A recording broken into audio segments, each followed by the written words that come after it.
Bonjour, donc je m'appelle Isabelle Janvaux, je suis sociologue des religions. Je suis française mais je travaille actuellement dans une université en Autriche et je travaille depuis maintenant plus de 10 ans sur la vie monastique actuelle. J'ai commencé en étudiant l'économie des monastères parce que c'est une forme d'économie particulière qui allie exigences religieuses et exigences économiques qui aujourd'hui peut dire quelque chose au monde, qui peut proposer une autre forme de vivre l'économie dans le monde actuel.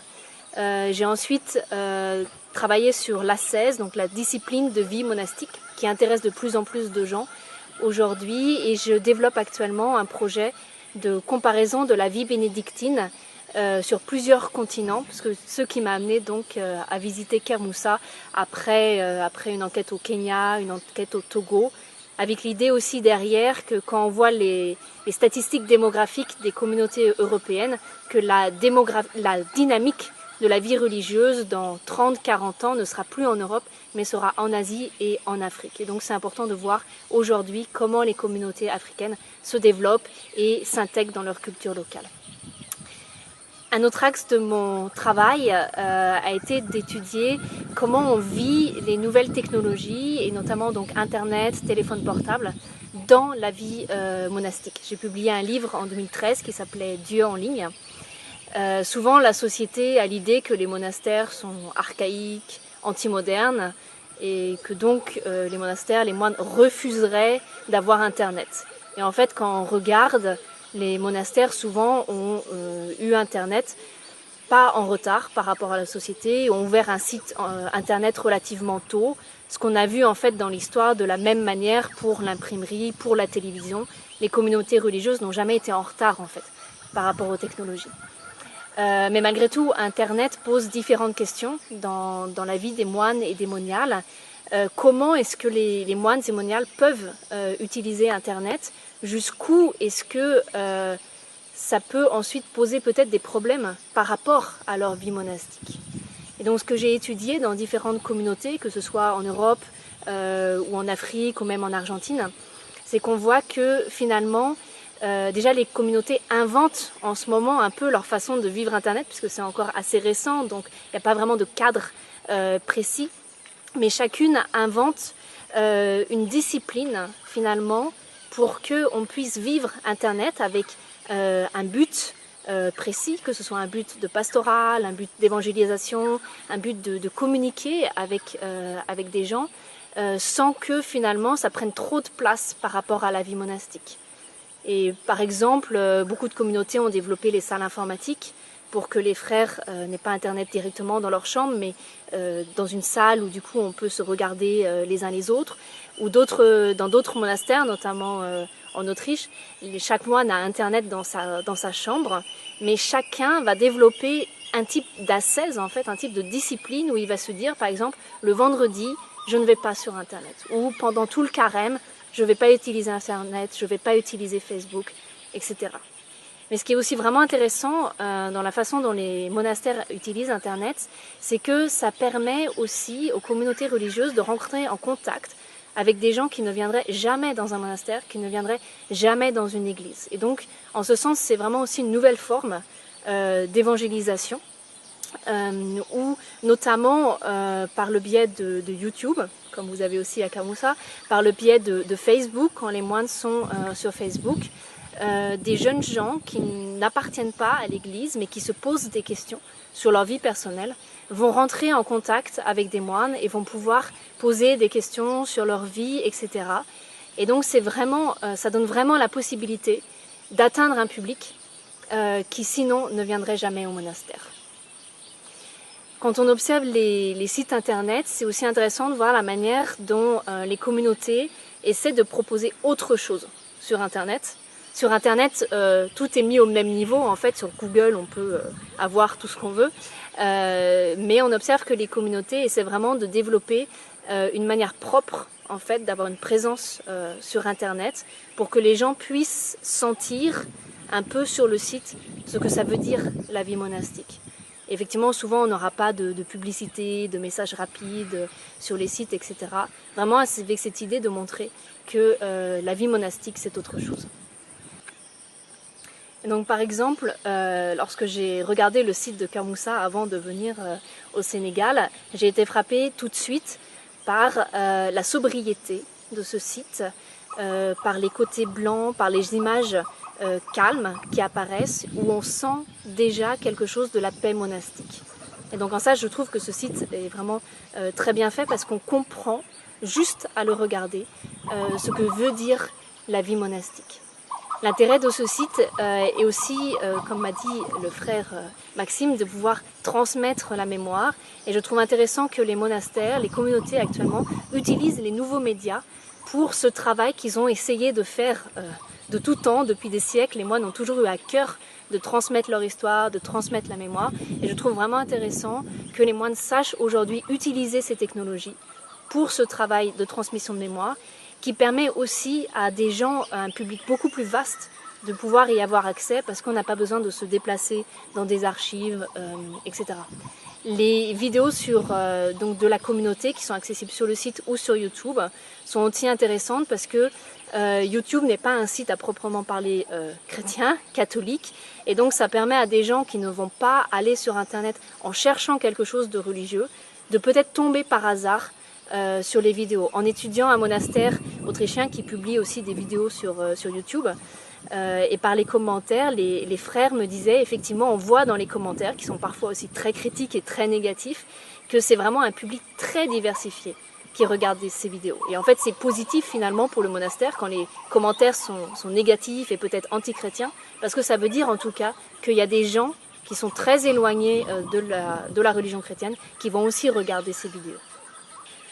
Donc comme je le disais, Internet peut aussi présenter différentes formes de danger par rapport à la vie monastique.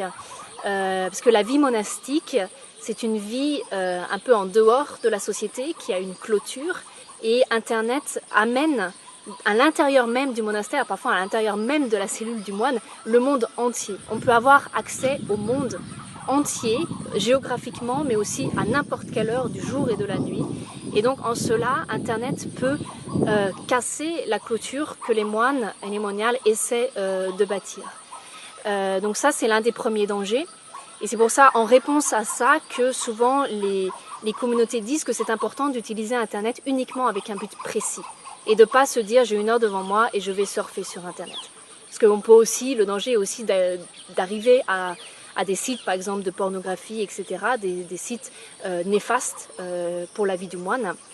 Mais ce que les maîtres d'Inovis disent aussi, c'est que c'est important de laisser une certaine liberté au moine au début de sa vie monastique pour qu'il apprenne lui-même à cadrer aussi son utilisation d'Internet et qu'il puisse l'utiliser de manière adulte et pas non plus infantile, où le maître des novices ou le supérieur surveillerait chaque site, chaque mail que le moine envoie. Donc ça, c'est l'un des premiers dangers. Le second danger, c'est finalement, que ce soit par les mails ou par tout ce que propose Internet, de fuir un petit peu sa vie monastique.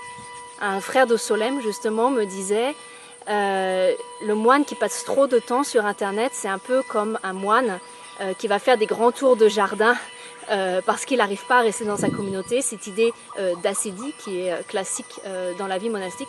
Et Internet peut être ce lieu aujourd'hui du doute du moine, parce qu'il va avoir l'impression qu'il y trouve autre chose, mais c'est une manière finalement de fuir sa vie monastique. L'autre danger, que j'évoquais, c'est le fait que ce soit accessible tout le temps. Et donc, dans la règle de Saint-Benoît, il n'y a bien sûr pas de temps prévu pour Internet, ce qui est logique. Et il y a des moines, du coup, qui trouvent ce temps pour leurs mails ou pour visiter les sites uniquement pendant la nuit. Aussi parce qu'ils sont très occupés, qu'ils n'ont pas forcément de temps. Mais c'est le danger, du coup, peut-être de prendre trop de place ou de prendre la place du temps à un mauvais moment du moine, si c'est la nuit. Et en réponse à ça, il y a aussi certaines communautés, notamment en France, où le père abbé, après le dernier office, après les complis, coupe la connexion et la rallume le matin après les laudes. Pour que la nuit, en fait, c'est l'idée de conserver ce que Saint Benoît appelle le grand silence de la nuit, et que, donc, avec cette déconnexion de la nuit, on puisse conserver ce grand silence. Et ce qui est intéressant, enfin, quand on étudie la manière dont les moines utilisent Internet, c'est que ça peut être aussi un exemple pour la société actuelle. De plus en plus de gens en fait se posent des questions par rapport à la manière dont ils utilisent, que ce soit Internet, mais aussi bien sûr le téléphone portable, smartphone, etc. Puisqu'on a eu les dernières années un peu une ébullition par rapport à ces médias qui étaient nouveaux, donc l'envie de les utiliser beaucoup, de montrer aux autres qu'on les utilise, mais de plus en plus de gens comprennent finalement que c'est pas forcément là qu'est le cœur de leur vie et que ça peut prendre trop de place ou une mauvaise place. Et du coup, ils essaient de réfléchir à comment peut-être prendre plus de distance par rapport à ces médias. Et ce que j'observe dans des enquêtes que je fais, c'est qu'il y a plus en plus de gens, enfin de catholiques, laïcs, qui aussi, notamment pendant le carême, essaient de moins utiliser Internet ou de ne, par exemple, se déconnecter de Facebook, de mettre à la place de sa photo de profil absent pendant le carême, par exemple, qu'on voit de plus en plus. Et en cela, les moines peuvent aussi témoigner de leur utilisation d'Internet parce que eux développent ces réflexions, développent une ascèse, je pense qu'on peut vraiment appeler ça une ascèse par rapport aux nouvelles technologies. Donc le défi aujourd'hui pour Internet dans notre société, c'est de savoir en trouver l'utilisation juste. Et notamment quand je vois les communautés monastiques,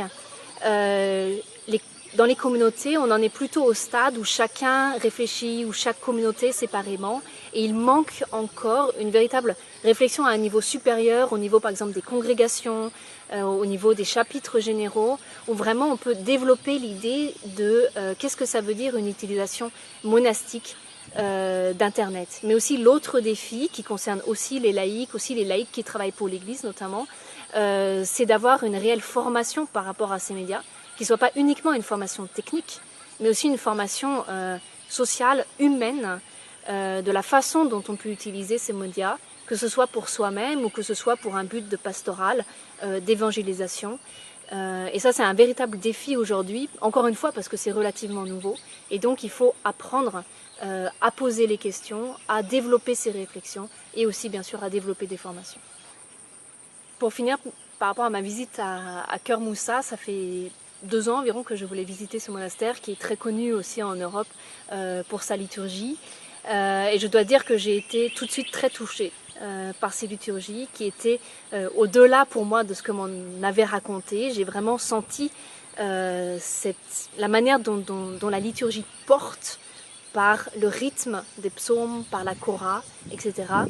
Et que j'ai trouvé aussi dans cette communauté, ce que j'ai déjà trouvé dans d'autres communautés africaines, qui est vraiment une forme particulière de la fraternité, qu'on ne vit pas de la même manière dans les communautés en Europe et qui, je pense, correspond aussi à la manière dont on vit les liens familiaux, les liens fraternels dans la société africaine. Et je pense que c'est une grande force des monastères africains aujourd'hui de pouvoir avoir ces liens fraternels dans les communautés.